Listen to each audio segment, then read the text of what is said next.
RS brothers లో ఆషాఢం KG sale మళ్ళీ మొదలైంది. మరెన్నో క్రేజీ ఆఫర్స్ ఖైదీ చేయండి ఆర్ఎస్ బ్రదర్స్.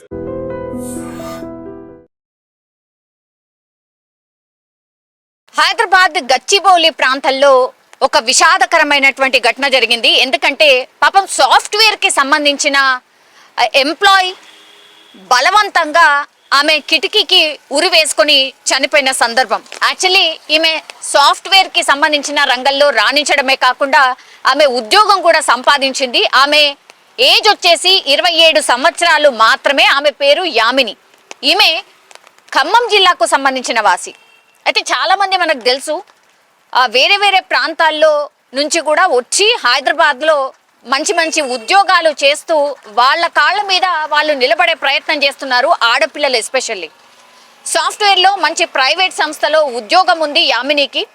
దాని తర్వాత 27 సంవత్సరాలు అయినా సరే ఇంకా నీ కూతురికి ఎందుకు పెళ్లి చేయట్లేదు, మీ కూతురికి ఎందుకు మ్యారేజ్ కావట్లేదు అని ఈ యామినికి సంబంధించిన పేరెంట్స్ మీద చాలా ఒత్తిడి ఉంది. ఎందుకంటే వాళ్ళ సంబంధికులు ఎవరైతే ఉంటారో, అంటే చుట్టాలనుకోండి లేకపోతే స్నేహితులు అనుకోండి, ఎందుకు యామినికి మ్యారేజ్ కావట్లేదు, ఎందుకు యామినికి సంబంధాలు చూడట్లేదు అనేది పెద్ద ఎత్తున వాళ్ళను అడగడం స్టార్ట్ చేశారట.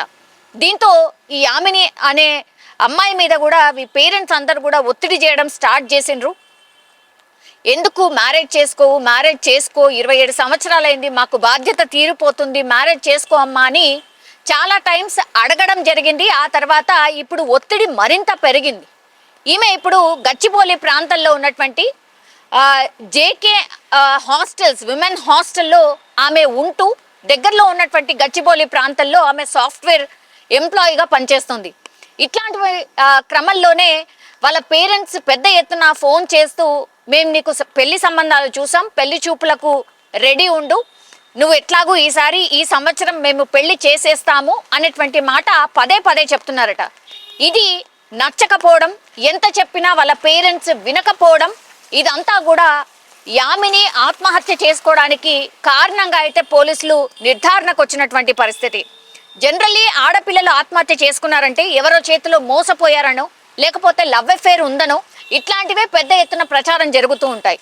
మరి ఈ అమ్మాయి విషయంలో ఏం జరిగిందో తెలియదు, కానీ పెళ్లి సంబంధాలు చూస్తున్నారు, పెళ్లి పైన ఒత్తిడి చేస్తున్నారు అనే ఒకే ఒక కారణంతో ఆమె హాస్టల్లో ఉంటున్నటువంటి గదిలో ఉన్నటువంటి ఒక కిటికీకి చున్నీతోని ఉరి వేసుకొని బలవన్ మరణానికి పాల్పడింది.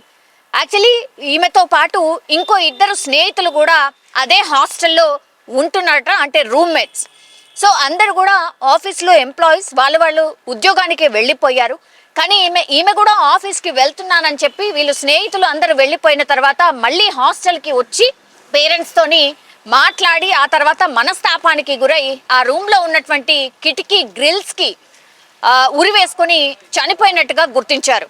వాళ్ళ స్నేహితులు సాయంత్రం వచ్చి ఎంతకీ తలుపు తీయట్లేదు అని అనుమానం వ్యక్తం చేయడంతో అక్కడ హాస్టల్లో వార్డెన్ ఉంటుంది కాబట్టి వార్డెన్ని పిలిపించడం, ఆ తర్వాత బలవంతంగా ఆ డోర్ని ఓపెన్ చేసే ప్రయత్నం చేయడంతో ఒక్కసారిగా అందరూ కూడా షాక్కి గురైపోయినరు. ఎందుకంటే ఎంత తలుపు కొట్టినా తీయలేదు. దీంతో తలుపుని బద్దలు కొట్టాల్సిన సిచ్యువేషన్. లోపలికి వెళ్ళి చూసేసరికి యామిని పాపం గ్రిల్కి ఉరి వేసుకొని చనిపోయినటువంటి పరిస్థితి.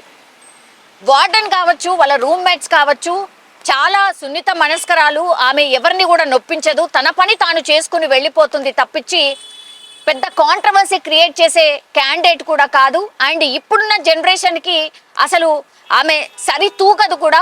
సో అట్లాంటి మనిషి, very calm going and sincere అనేటువంటి మాట స్నేహితులు కానీ అక్కడ ఉన్నటువంటి వార్డెన్ కూడా చెప్తున్నటువంటి పరిస్థితి. ఒక్కసారిగా ఈ ఇన్సిడెంట్ జరగడంతో హాస్టల్లో ఉన్నటువంటి చాలా మంది పాపం భయంతో హాస్టల్ని కొన్ని రోజుల పాటు వేకెట్ చేసి వెళ్ళిపోయినట్టుగా చెప్తున్నారు. ఒకటి, ఆ తర్వాత ఎవరైతే ఈమెతో పాటు ఉన్నారో స్నేహితులు, వాళ్ళు కూడా ఇన్ఫర్మేషన్ వాళ్ళ కుటుంబ సభ్యులకు తెలియజేయడం, వాళ్ళు వచ్చిన తర్వాత చూసేసరికి కన్నీరు మున్నీరుగా విలిపించడం. గచ్చిబౌలి పోలీసులు కేసు నమోదు చేశారు. ఎందుకంటే ఇప్పుడు యామిని తమ్ముడు ఎవరైతే ఉన్నారో ఆయన, మాకు కొంత అనుమానాలు ఉన్నాయి, అంత పిరికి పంద కాదు, మా అక్క ఇలా చెయ్యదు అనేటువంటి మాట వాళ్ళ తమ్ముడు చెప్తున్నారు. సో తమ్ముడితోనైతే ఇప్పుడు కంప్లైంట్ అయితే ఒక రిజిస్టర్ అయింది, పోలీసులు కూడా విచారణ చేస్తున్నారు. ఇప్పుడు ఆమె ల్యాప్టాప్ కావచ్చు, ఆ తర్వాత ఆమె దగ్గర ఉన్నటువంటి సెల్ ఫోన్ కావచ్చు, అండ్ ఆమె పనిచేస్తున్నటువంటి ప్రదేశంలో ఎవరైనా నిజంగానే ఆమె మీద ఒత్తిడి ఏమైనా తెచ్చారా, లేకపోతే ఇంకేమైనా రీజన్ ఉందా అనే అన్ని కోణాల్లో అయితే దర్యాప్తు చేస్తున్నారు. కానీ అందరి రివ్యూ ఒకటే, ఆమె తన పని తాను చేసుకొని పోతుంది తప్పించి ఎక్కడ కూడా ఎవరితోని గొడవ పడిన సందర్భాలు కావచ్చు, ఇంకేదో కాంట్రవర్సీలో ఉన్నటువంటి సందర్భం అయితే లేదు.